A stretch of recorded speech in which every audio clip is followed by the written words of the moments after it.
বন্ধুরা, সবাইকে স্বাগতম জানাচ্ছি ওয়ার্ল্ড আল্ট্রা নলেজের আরও একটি নতুন ভিডিওতে।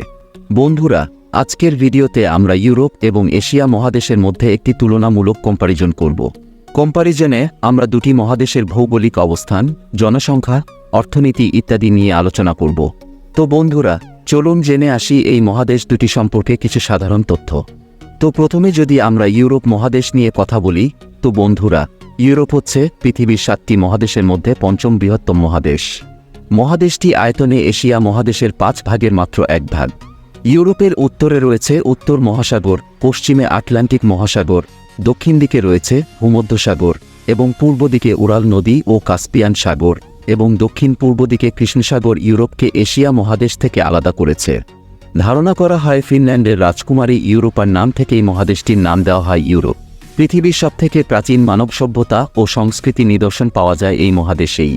ইউরোপ মহাদেশের আয়তন হচ্ছে 1,80,80,000 বর্গ কিলোমিটার, যা পৃথিবীর মোট আয়তনের 6.8%, এবং বর্তমানে মহাদেশটির মোট জনসংখ্যা প্রায় 75 কোটি, যা পৃথিবীর মোট জনসংখ্যার প্রায় 11% মানুষ এই মহাদেশে বসবাস করে।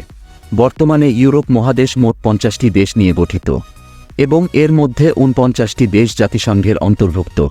বর্তমানে এই মহাদেশে 76% খ্রিস্টান, 5% ইসলাম, 18% নাস্তিক এবং 1% অন্যান্য ধর্মের মানুষ বসবাস করে। ইউরোপ মহাদেশের সবথেকে বড় এবং জনপ্রিয় শহরগুলো হচ্ছে Moscow, Istanbul, London, Paris, Rome, Madrid, Vienna, Barcelona, Berlin ইত্যাদি। তবে ইউরোপের সবথেকে জনবহুল শহর হচ্ছে তুরস্কের ইস্তাম্বুল। ইউরোপ মহাদেশের সবথেকে বড় ও জনবহুল দেশ হচ্ছে রাশিয়া এবং সবথেকে ছোট ও অল্প জনসংখ্যার দেশ হচ্ছে ভ্যাটিকান সিটি। ইউরোপ মহাদেশের সবথেকে ধনী দেশ হচ্ছে লাক্সেমবার্গ এবং সবথেকে গরিব দেশ ইউক্রেন। এই মহাদেশে প্রায় 200টিরও ভাষা প্রচলিত রয়েছে, তবে এখানে সবথেকে বেশি মানুষ রাশিয়ান ভাষায় কথা বলে। ইউরোপ মহাদেশের সবথেকে দীর্ঘ নদী হচ্ছে ভোলগা নদী, যার দৈর্ঘ্য প্রায় 3,692 কিলোমিটার, এবং ইউরোপের সবথেকে বড় সাগর হচ্ছে ভূমধ্যসাগর। ইউরোপ মহাদেশ থেকে এখনও পর্যন্ত মোট 470 জন নোবেল পুরস্কার পেয়েছেন এবং এটি হচ্ছে পৃথিবীর সবথেকে বেশি নোবেল পুরস্কার বিজয়ী মহাদেশ। 2024 সালে পুরো ইউরোপ মহাদেশের মোট জিডিপি হচ্ছে 25.440 ট্রিলিয়ন মার্কিন ডলার এবং ইউরোপ মহাদেশের মাথাপিছু আয় বা জিডিপি পার ক্যাপিটা হচ্ছে 34,706 মার্কিন ডলার। ইউরোপ পৃথিবীর সবথেকে ধনী মহাদেশ, কারণ পৃথিবীর ধনী দেশগুলোর 3 ভাগের 1 ভাগ এই মহাদেশেই অবস্থিত। পৃথিবীর ইতিহাসের সবথেকে বড় দুটি যুদ্ধ হচ্ছে প্রথম বিশ্বযুদ্ধ এবং দ্বিতীয় বিশ্বযুদ্ধ, যা একমাত্র এই ইউরোপকেই কেন্দ্র করে হয়েছিল। ইউরোপ সারা পৃথিবীর কাছে একটি শিল্পোন্নত মহাদেশ হলেও ইউরোপের মোট ভূমির 39% এলাকা হচ্ছে কৃষি জমি। পৃথিবীর শীর্ষ 10টি পর্যটন কেন্দ্রের মধ্যে 5টি হচ্ছে ইউরোপ মহাদেশে অবস্থিত। এছাড়াও পৃথিবীর মোট 1154টি ওয়ার্ল্ড হেরিটেজ সাইটের মধ্যে প্রায় 400টিরও বেশি ইউরোপ মহাদেশে অবস্থিত। তো বন্ধুরা, এবার আমরা এশিয়া মহাদেশ সম্পর্কে আলোচনা করব। এশিয়া মহাদেশ হচ্ছে পৃথিবীর সবথেকে বড় এবং সবথেকে জনবহুল মহাদেশ। তাছাড়াও মহাদেশটি জনবহুল হওয়ায় এর ধর্ম, বর্ণ, জাতি, সংস্কৃতি ও প্রাকৃতিক সৌন্দর্য পৃথিবীর মধ্যে সেরা। এই মহাদেশটি উত্তর আমেরিকা থেকে বোরিং প্রণালী দ্বারা এবং আফ্রিকা মহাদেশে থেকে লোহিত সাগর ও সুয়েজ খাল দ্বারা আলাদা হয়েছে। তবে এশিয়া এবং ইউরোপ মহাদেশের মধ্যে কোনো জলসীমা না থাকায় একসময় এই দুটি মহাদেশকে একসাথে ইউরেশিয়া বলা হতো। এশিয়া মহাদেশের মোট আয়তন হচ্ছে 4,45,79,000 বর্গ কিলোমিটার এবং যা পৃথিবীর মোট আয়তনের 30%। বর্তমানে এই মহাদেশটির জনসংখ্যা প্রায় 480 কোটি এবং যা পৃথিবীর মোট জনসংখ্যার প্রায় 61% মানুষ এই মহাদেশে বসবাস করে।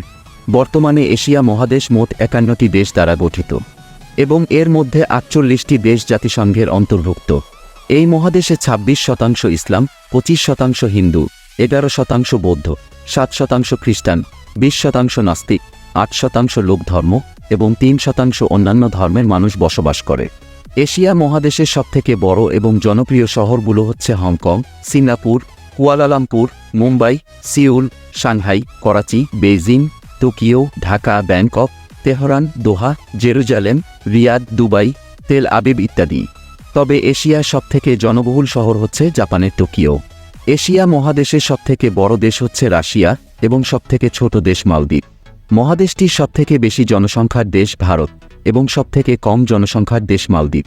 বর্তমানে এশিয়া মহাদেশের সবথেকে ধনী দেশ হচ্ছে কাতার এবং সবথেকে গরিব দেশ আফগানিস্তান।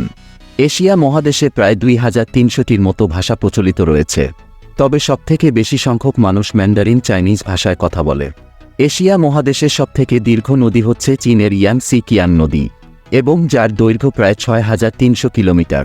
এছাড়াও এই মহাদেশটির সবথেকে বড় সাগর হচ্ছে ফিলিপাইন সাগর। এশিয়া মহাদেশ থেকে এখনও পর্যন্ত মোট 59 জন নোবেল পুরস্কার পেয়েছেন। 2024 সালে পুরো এশিয়া মহাদেশের মোট জিডিপি হচ্ছে 34.435 ট্রিলিয়ন মার্কিন ডলার এবং মহাদেশটির মাথাপিছু আয় বা জিডিপি পার ক্যাপিটা হচ্ছে 8300 মার্কিন ডলার। বর্তমানে এশিয়া মহাদেশে পৃথিবীর সবথেকে বেশি বিলিয়নিয়ার্স বসবাস করে। এছাড়াও পৃথিবীর সবথেকে উঁচু স্থান মাউন্ট এভারেস্ট এশিয়া মহাদেশের নেপালে অবস্থিত এবং পৃথিবীর সবথেকে উঁচু ভবন বুর্জ খলিফা এশিয়া মহাদেশের দুবাই শহরে অবস্থিত। তুরস্ক, রাশিয়া, জর্জিয়া, আজারবাইজান এবং কাজাখস্তান হচ্ছে এশিয়া মহাদেশের এমন 5টি দেশ যেগুলো একই সাথে এশিয়া ও ইউরোপ মহাদেশে অবস্থিত, অর্থাৎ এই দেশগুলোর কিছু অংশ এশিয়াতে এবং কিছু অংশ ইউরোপে রয়েছে। পৃথিবীর সবথেকে জনবহুল শহর হচ্ছে জাপানের টোকিও, যা এশিয়া মহাদেশে অবস্থিত। তাছাড়াও পৃথিবীর 10টি জনবহুল শহরগুলোর মধ্যে 7টি শহরই এশিয়াতে। তো এই ছিল আমাদের আজকের কম্পারিজন ভিডিও, এবং আপনি যদি খুলনা বিভাগ বনাম বরিশাল বিভাগ সম্পর্কে জানতে চান তাহলে পাশের ভিডিওটিতে ক্লিক করুন।